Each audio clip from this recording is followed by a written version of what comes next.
Hi aspirants, welcome back to Competitive Hunters Daily English Sessions. See, previously నేను ఫ్రీక్వెంట్గా daily పెట్టలేకపోతున్నా English vocabulary Hindi vocabulary sessions because నేను ఈ mic నేను ఆన్లైన్లో మైక్ ఆర్డర్ పెట్టాను. See now I'm using ear buds. అది ఆన్లైన్లో తెప్పించాను. See that's not working, receiver work చేయట్లేదు. సో ఇలా చాలా ఇష్యూస్ వచ్చున్నాయి. ఒకటైతే నేను జాగ్రఫీ ఎస్ఎస్సి ఇది సిలబస్ ఒక వీడియో చేసి అప్లోడ్ చేశాను ఛానల్లోని. అదైతే నేను 3 times చేశాను వీడియో. బికాస్ ఒక్కొక్క వీడియోలో చాలా లోగా ఉంది వాయిస్, ఇంకొక వీడియో అయితే అసలు వాయిసే రికార్డ్ అవ్వలేదు. That's my phone problem. అదేంటో తెలియలేదు. 3 times నేను రికార్డ్ చేసి నేను అప్లోడ్ చేశాను. సో ఇలా అంటే ఏమంటారు, సౌండ్ బాగాలేదు ఒక వీడియోలోని. సో అందుకని 3 times చేసి పెట్టాను. సో ఇలా టైం నాకు చాలా కన్జ్యూమ్ అవుతుంది. అందుకని నేను డైలీ ఇంగ్లీష్ సెషన్స్ నేను తీసుకురాలేకపోతున్నాను. సో ఈరోజు నేను మీ ముందు తెచ్చేసాను daily English session. Okay, and will start the session now. మనం ఎప్పట్లానే మనం డైలీ ఇంగ్లీష్ సెషన్స్లోని Hindi vocabulary 5 vocabulary 5 idioms and 2 phrasal verbs మనము కవర్ చేసుకుంటూ వస్తున్నాం కదా. సో అలానే ఇప్పుడు కూడా కంటిన్యూ చేద్దాము. సో ఫస్ట్ వర్డ్ ఏంటి అంటే ఈరోజు మనకి ప్రివెంట్ సంథింగ్. ఫాయిల్ అంటే prevent something or someone from being success. So ఏదైనా ఒక పని చేస్తున్నప్పుడు వాళ్ళకి ఆ పని జరగకుండా మనము అడ్డంకి పడ్డాము, సో ఆపడము. సో ఇటువంటి సెన్స్లో మనం ఫాయిల్ అనే వర్డ్ని యూజ్ చేయొచ్చు. దాని యొక్క మీనింగ్ అది. సో సినోనిమ్స్ ఏంటి అంటే అపోజ్ చేయడము, హిండర్ చేయడము ఆర్ హ్యాంపర్ చేయడము. Hamper, frustrate, impede, hinder, snooker, obstruct. So ఇవన్నీ దీని యొక్క సినోనిమ్స్ అయిపోతుంది. ఓకే, సో ఏదైనా అడ్డంకి తీసుకున్నాడు అబ్స్ట్రక్ట్. సో హిండర్ అనొచ్చు, హిండ్రెన్స్ అనొచ్చు, ఇంపీడ్ అన్నా కానీ ఏదైనా ఒక అడ్డంకి, ఓకే, ఆటంకం. సో ఆ సెన్స్లో మనం ఇంపీడ్ వర్డ్ని యూజ్ చేస్తుంటాం. ఫ్రస్ట్రేట్ కూడా దానికి కరెక్ట్ సిమిలర్ వర్డ్ కాదు, నియర్లీ సిమిలర్ అనమాట. ఫ్రస్ట్రేట్ అవుతుంది. ఓకే, సో ఒకరిని అపోజ్ చేయడం అంటే ఒక పని చేస్తున్నప్పుడు దాన్ని అడ్డుకోవడం అంటే మనం ఆబ్వియస్గా దాన్ని అపోజ్ చేస్తూ ఉండడమే కదా. సో ఫాయిల్ అనేది ఏంటి, ఎవరైనా ఒక పని చేస్తున్నప్పుడు వాళ్ళకి మనం అడ్డంకి అంటే వాళ్ళని అపోజ్ చేస్తూ ఆ పని జరగకుండా ఆపడం అనమాట. ఓకే, సో దీని యొక్క ఆపోజిట్ ఏమవుతుంది, సో ఒక వర్క్ చేయకుండా ఆపుతున్నారు అంటే ఆబ్వియస్గా దాని యొక్క ఆపోజిట్ ఏమవుతుంది, హెల్ప్ చేయడము, వాళ్ళని అసిస్ట్ చేయడము, వాళ్ళని గైడ్ చేయడము. సో ఇవన్నీ దాని యొక్క ఆపోజిట్స్ అయిపోతుంది. సో ఆపోజిట్స్ ఏంటి, అసిస్ట్, ప్రమోట్, ఫోస్టర్ కూడా పాజిటివ్ మీనింగ్ వస్తుంది. లైక్ ఎంకరేజ్ చేయడము, ప్రమోట్.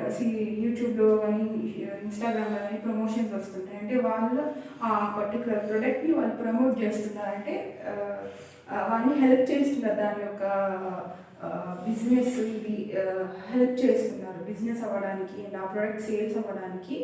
సో దాన్ని ప్రమోట్ అంటుంటారు. సో ఇది దీని యొక్క ఆపోజిట్ అయిపోతుంది. అండ్ నెక్స్ట్ వర్డ్కి వద్దాము. నెక్స్ట్ వర్డ్ వచ్చి వైబ్రెన్స్ అంటే state of being full of energy. Full ఎనర్జెటిక్గా ఉన్న స్టేట్ని మనం ఏమంటాము, వైబ్రెన్స్ అని అంటాము. ఓకే, అండ్ దీని యొక్క సినోనిమ్స్ చూద్దాము. బ్రైట్నెస్, విటాలిటీ, ఎక్సూబరెన్స్ దీని యొక్క సినోనిమ్స్ అయిపోతుంది. బ్రైట్నెస్ మనం అంటున్నాం కదా, ఫేస్ మీది చాలా బ్రైట్గా ఉంది ఈరోజు, ఏంటి సంగతి అని అంటుంటాం మన ఫ్రెండ్స్ మధ్య కాన్వర్జేషన్ కానీ. సో బ్రైట్నెస్ అంటే ఏంటి, చాలా హ్యాపీ మూడ్లో ఉన్నాం, బాగా ఎనర్జెటిక్గా ఉండడము. సో ఇటువంటి స్టేట్ని మనము బ్రైట్నెస్ అని కూడా అంటుంటాము. బ్రైట్నెస్, విటాలిటీ కూడా a state of happy mood, energetic మూడ్ని మనం విటాలిటీ అంటుంటాం. అండ్ ఎక్సూబరెన్స్ కూడా ఆ సెన్స్లోనే వస్తూ ఉంటుంది మీకు.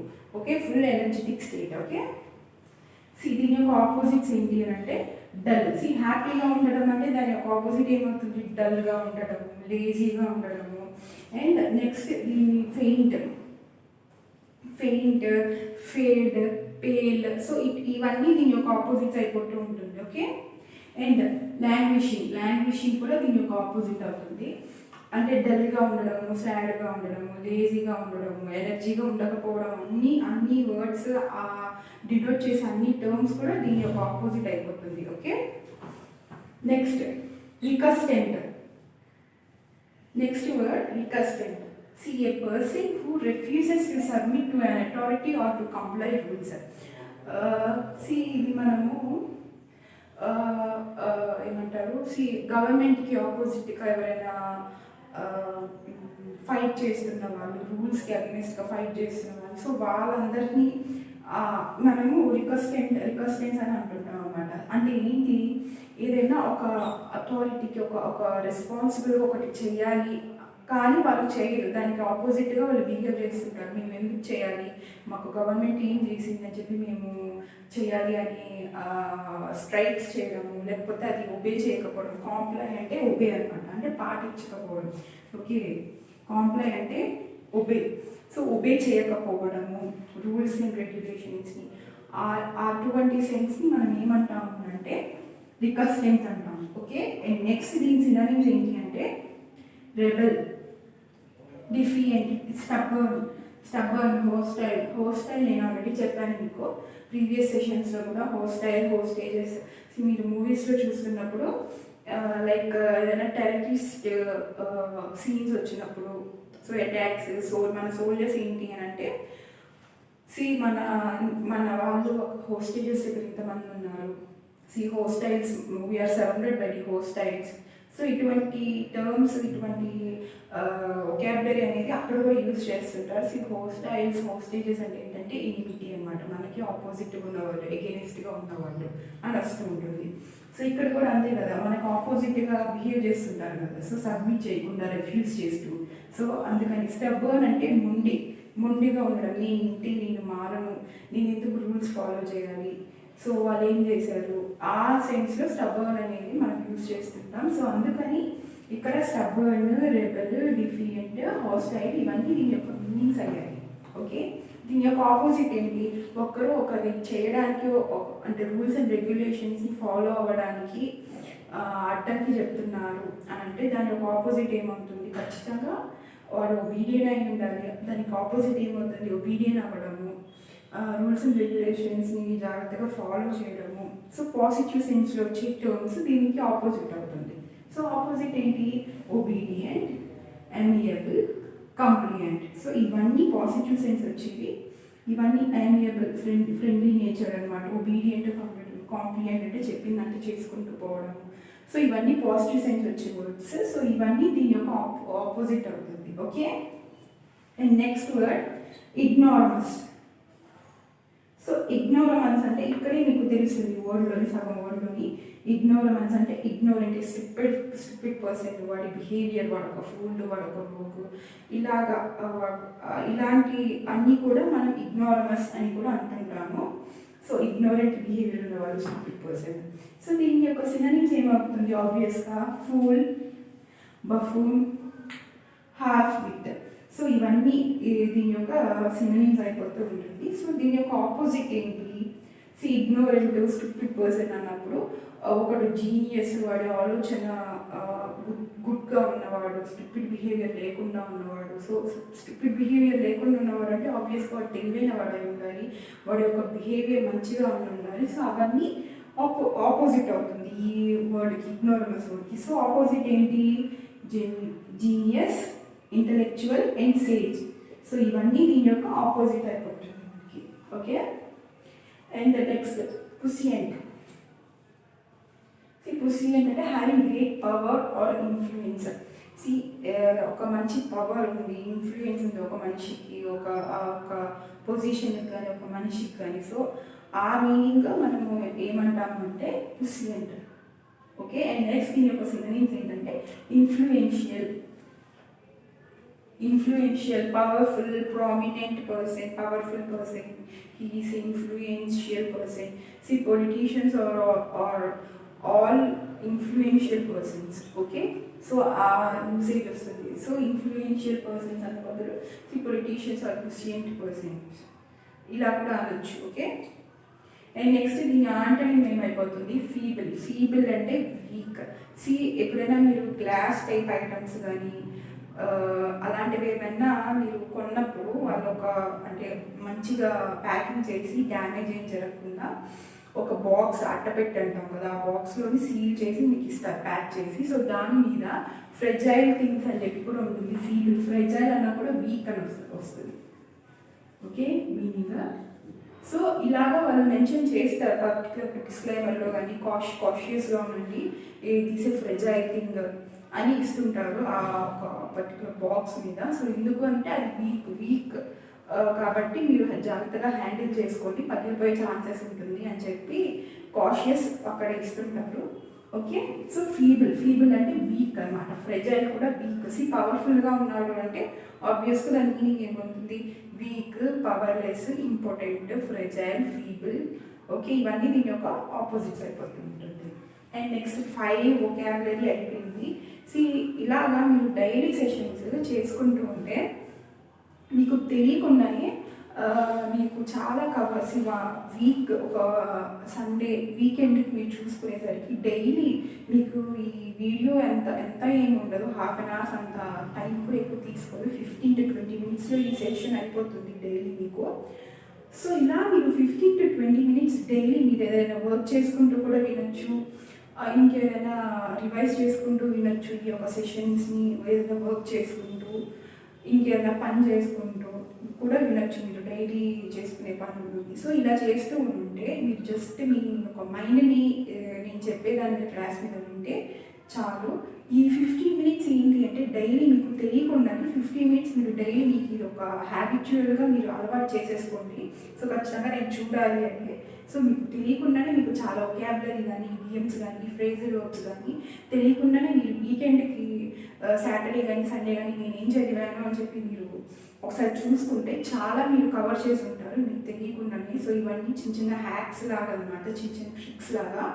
సో మీరు ఇలాగా 10 minutes 15 minutesలో మీరు చదువుకోవచ్చు అని నేను. సో అది బల్క్గా అయిపోతుంది మీకు తెలియకుండానే. సో ఇంగ్లీష్ కోసం మీరు సపరేట్గా కూర్చొని వొకాబులరీ కోసం, ఇడియమ్స్ కోసం ఏమీ అంత టైం పెట్టవసరం లేదు. ఇంకా మిగతా టాపిక్స్ మీరు కవర్ చేసుకోవచ్చు ఇంగ్లీష్లోని. ఓకే, అండ్ నేను ఆ సెషన్స్ కూడా తీసుకొస్తాను, వన్ వర్డ్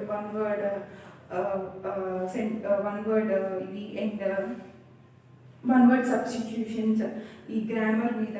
సో ఇటువంటి కూడా టాపిక్స్ నేను తెస్తూ ఉంటాను. I need your support. ఈ కంటెంట్ నేను ఇలా తీసుకురావడానికి నాకు చాలా టైం పడుతుంది అండ్ అంత అనాలిసిస్ అన్నీ చేయాల్సి వస్తుంది. ఇది న్యూ ఛానల్ కాబట్టి I need your support as friends. So please share with your friends, గ్రూప్స్లో కానీ మీ రిలేటివ్స్లో కానీ అందరికీ షేర్ చేయండి. సో లైక్ చేయండి, మీ ఒపీనియన్స్ ఏమున్నా సరే కింద కమెంట్ చేయండి, డోంట్ హెసిటేట్ టు కమెంట్, అది నాకు చాలా వాల్యుబుల్. సో దానికి అకార్డింగ్ నేను నెక్స్ట్ వచ్చే వీడియోస్లోని దానికి అకార్డింగ్ నేను చేసుకుంటూ పోతాను. మీకు ఏమైనా రిక్వైర్మెంట్స్ ఉంటే, మీ ఒపీనియన్స్ ఉంటే షేర్ చేసుకోండి. ఓకే, నేను అదర్ టాపిక్స్ మీద కూడా ఇంగ్లీష్ మీద కంటెంట్ క్రియేట్ చేసి మీకు ముందు పెడతాను. మీకు ఎటువంటి ఇది లేకుండా లైక్ కోచింగ్ సెంటర్స్కి మీరు వెళ్ళకుండా మీ యూట్యూబ్లోనే మంచి కంటెంట్ మీకు అవైలబుల్లోకి తెస్తున్నాను నేను. సో డైలీ ఈ సెషన్స్ని ఫాలో అవ్వండి, ఇది మీకు చాలా హెల్ప్ఫుల్ అవుతుంది. మీకు తెలియకుండానే మీకు చాలా నాలెడ్జ్ వస్తుంది, ఇది మాత్రం నేను గ్యారంటీ ఇస్తాను. ఓకే, డైలీ మీరు 10 to 15 minutes మీరు స్పేర్ చేయగలిగితే చాలు వీడియో చూడడానికి. యూ విల్ నాట్ డిస్సాటిస్ఫై, అదైతే నేను గ్యారంటీ ఇస్తాను. ఓకే, అండ్ నెక్స్ట్ ఇడియమ్స్లోకి వెళ్ళిపోదాము. First idiom, rain on someone's parrot. Rain ఎప్పుడైనా మనం చూస్తే ఎండ ఉన్నా కానీ మనం బయటికి ఎక్కడికైనా వెళ్ళొచ్చు, మన వర్క్స్ మనం చేసుకుంటూ ఉండొచ్చు. బట్ రెయిన్ వచ్చిందంటే మాత్రం మన ప్లాన్స్, మనం బయటికి ఎక్కడికి వెళ్తే ఏమైనా ప్లాన్స్ ఉంటే అన్నీ స్పాయిల్ అయిపోతూ ఉంటుంది ఆటోమేటిక్గా. సో అలాగా రెయిన్ ఆన్ సమ్వన్స్ ప్యారెట్ అంటే to spoil someone's Joy are plan. So someone ఉంది కదా ఇక్కడ ఇడియంలో, అంటే ఎవరైనా ఇంకెవరైనా సరే ప్లాన్ చేసుకున్నా, వాళ్ళు ఏమైనా హ్యాపీగా ఉన్నా ఆ మూమెంట్ని స్పాయిల్ చేయడం, ఆ ప్లాన్ని స్పాయిల్ చేయడము. సో దాన్ని మనం ఎలా అప్లివచ్చు ఇడియమ్స్లో, ఇలా కూడా అనుకోవచ్చు. ఎలాగా, రైన్ ఆన్ సమ్మన్స్ ప్యారెట్ అని. So next clamp up, next idiom to refuse to speak, అంటే స్పీక్ చేయడానికి చాలామందికి స్టేజ్ ఫియర్ ఉంటుంది. సో వాళ్ళు అంతగా ముందుకి రారు మాట్లాడడానికి కానీ చేయడానికి కానీ. ఇంకొంతమంది ఏంటంటే రిలేటివ్స్ మ్యారేజెస్కి ఫంక్షన్స్కి వెళ్ళినప్పుడు అక్కడ కూడా మాట్లాడడానికి ఇష్టపడరు. ఎందుకు అంటే మాట్లాడితే ఇంకా 100 వస్తాయి అన్నమాట. ఇలాగా ఉంది, అలా అనింది, ఇలా అన్నాడు అని చెప్పి ఇలాంటివి చాలా వస్తుంటాయి రిలేటివ్స్లో. ఆబ్వియస్గా మనం ఎప్పుడు గమనిస్తూనే ఉంటాము. అన్నీ వాళ్ళకే కావాలి, పాయింట్అవుట్ చేసి చూపించడం, ఇది ఎందుకు అది ఎందుకు అని ఏదో ఒకటి. మనం ఎంత పాజిటివ్గా మాట్లాడినా సరే అందులో ఏదో ఒకటి ఎత్తుక్కుని మరీ పాయింట్అవుట్ చేస్తుంటారు. సో అలాంటి టైమ్స్లో మనము క్లాంప్ అప్ బిహేవియర్ని మనము అలవాటు చేసుకుంటే బెస్ట్. సో క్లాంప్ అప్ అంటే ఏంటి, మాట్లాడకుండా ఉండడం అనమాట, to refuse to speak. So clamp up ఇది రెగ్యులర్ వాటిల్లో కూడా మీరు యూజ్ చేసుకుంటూ ఉండండి. అవతల వాళ్ళు ఏంటంటే ఓకే చాలా బెటర్, ఓకే చాలా ఇంగ్లీష్ వచ్చు, ప్రిపేర్ అవుతున్నాడు గవర్నమెంట్ ఎగ్జామ్స్కి, ఓకే కొట్టేటట్టే ఉన్నాడు అని వాళ్ళకి ఒపీనియన్ వస్తుంది. మీకు ఏంటి అంటే మీకు సొసైటీ పరంగా కూడా ఒక మంచి ఇది అనేది రెస్పెక్ట్ఫుల్ ఇది అనేది ఉంటుంది. సో ఇలా మీరు కాన్వర్జేషన్ అనేది స్టార్ట్ చేస్తుంటే మీ ఫ్రెండ్స్లో కానీ అందరిలో. అండ్ ఇంకొక మెయిన్ థింగ్ ఏంటంటే మీరు కాన్వర్జేషన్లో డైలీ కాన్వర్జేషన్ ఇటువంటి టర్మ్స్ ఈడియమ్స్ యూజ్ చేసుకుంటూ ఉంటే మీకు ఎగ్జామ్స్ కూడా బాగా హెల్ప్ఫుల్ అవుతుంది, యూస్ అవుతుంది. సో సపరేట్గా రివిజన్ చేయవసరం లేదు, ఇటువంటివన్నీ మీరు యూజ్ చేసుకుంటుంటే. రివిజన్ చేసినా కూడా మీరు డైలీ మీ లైఫ్లో యూజ్ చేసుకుంటుంటే ఇంకొంచెం రివిజన్స్ అనేది ఎక్కువ అవుతూ ఉంటుంది. సో రివిజన్స్ ఎక్కువైతే ఆబ్వియస్గా ఏమవుతుంది, ఎక్కువ గుర్తుంటుంది. సో ఎక్కువ గుర్తుండడం వల్ల ఎగ్జామ్స్లో మీకు అవి వస్తే ఈజీగా మీరు పెట్టగలరు. సో టైం అనేది సేవ్ అయిపోతుంది మీకు ఆటోమేటిక్గా. ఓకే, సో ఇవన్నీ ఏంటంటే ఇంటర్లింకింగ్ అనమాట. సో అన్నీ ఇంటర్లింకింగ్గా ఉంటుంది మీకు ప్రతిదీ. సో మీ ప్రిపరేషన్కి అంతా చాలా యూస్ఫుల్ అవుతూ ఉంటుంది. ఓకే, సో నెక్స్ట్ ఇడియంకి వచ్చేద్దాము. స్పెల్డ్ అవుట్ అంటే ఎక్స్ప్లెయిన్ సంథింగ్ ఎక్స్ప్లిసిటీ. సో ఏదైనా ఎక్స్ప్లెయిన్ చేయండి. సో స్పెల్డ్ అవుట్ అంటే ఏంటి, జారి పడిపోయింది అని అంటాము స్పెల్డ్ అవుట్. సో ఏదైనా సంథింగ్, ఏదైనా దాని గురించి అయినా ఎక్స్ప్లెయిన్ చేస్తున్న దాన్ని స్పెల్డ్ అవుట్ అని అంటుంటాము మనము. And next cut something up, to stop up one's mouth and be quiet. So ఎవరైనా నోరు నుంచి మనం సైలెంట్గా ఉండడము, వాళ్ళని సైలెంట్గా ఉంచడము. సో ఈ యొక్క సెన్స్లో మనం ఏం యూజ్ చేస్తాం ఇడియం అంటే కాక్ సంథింగ్ అప్ అనే ఇడియంని మనం యూజ్ చేసుకుంటూ ఉంటాము.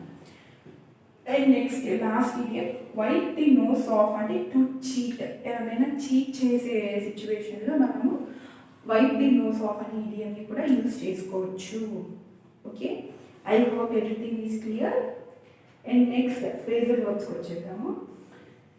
ఫ్రేజల్ వర్బ్స్ మొన్న లాస్ట్ సెషన్లో మనం ఏ ఫ్రేజల్ వర్బ్స్ చూసాము, set back and set front phrasal వర్బ్ని చూసాము. సో ఇప్పుడు మనం ఇంకో 2 ఫ్రేజల్ వర్బ్స్ చూద్దాము.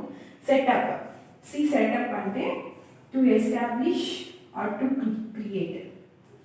ఓకే, ఏదైనా ఒకటి క్రియేట్ చేయడము, ఎస్టాబ్లిష్ చేయడము, ఆ సెన్స్లో మనము సెటప్ అని ఫ్రేజల్ వర్బ్ని యూజ్ చేస్తూ ఉండొచ్చు. Okay, he set up a very big venture. నేను దీని యొక్క యూసేజ్ చెప్పాను. He set up a very big venture. ఏదైనా ఒకటి క్రియేట్ చేయడం కానీ, ప్లాన్స్ పరంగా కానీ, ఏదైనా సరే ఏదైనా క్రియేట్ చేస్తూ, ఏదైనా ఎస్టాబ్లిష్మెంట్ చేస్తూ బిజినెస్లో కానీ, మన డైలీ లైఫ్లో కానీ ఏదైనా సరే మనం సెటప్ ఆ సెన్స్ కనుక వస్తే సెటప్ అని మనం యూజ్ చేసుకుంటూ ఉండొచ్చు phrasal verbs. And next set aside అంటే to save or to ignore. Set aside అంటే Tina set aside her 20% of salaries to build a house. So set aside అంటే సేవ్ చేయడం అనమాట, మనీని సేవ్ చేయడం. మన పేరెంట్స్ కూడా చాలా మంది చూస్తుంటారు, ఎంతో కొంత శాలరీ ఒక 1% 2% సేవింగ్స్ అనేది చేస్తుంటారు. సో రేపు అనే రోజు ఏమవుతుందో ఎవరికి తెలియదు కాబట్టి ఏమైనా హెల్త్ ఇష్యూస్ రావచ్చు, లేకపోతే అనుకోకుండా ఏదైనా ఒక పెద్ద ప్రాబ్లం వచ్చి పడవచ్చు. సో అటువంటి టైమ్స్లోని ఆ సేవింగ్స్ అనేది యూస్ అవుతూ ఉంటుంది. సో మనీని మనం ఎప్పటికైనా సరే సెట్ అసైడ్ చేసి పెట్టుకోవాలి. ఓకే, సో అది దీని యొక్క మీనింగ్, మనీ సేవ్ చేసుకోవడం అనమాట. అండ్ నెక్స్ట్ టు ఇగ్నోర్ అనే సెన్స్ కూడా వస్తుంది ఏంటి సెట్ అసైడ్కి.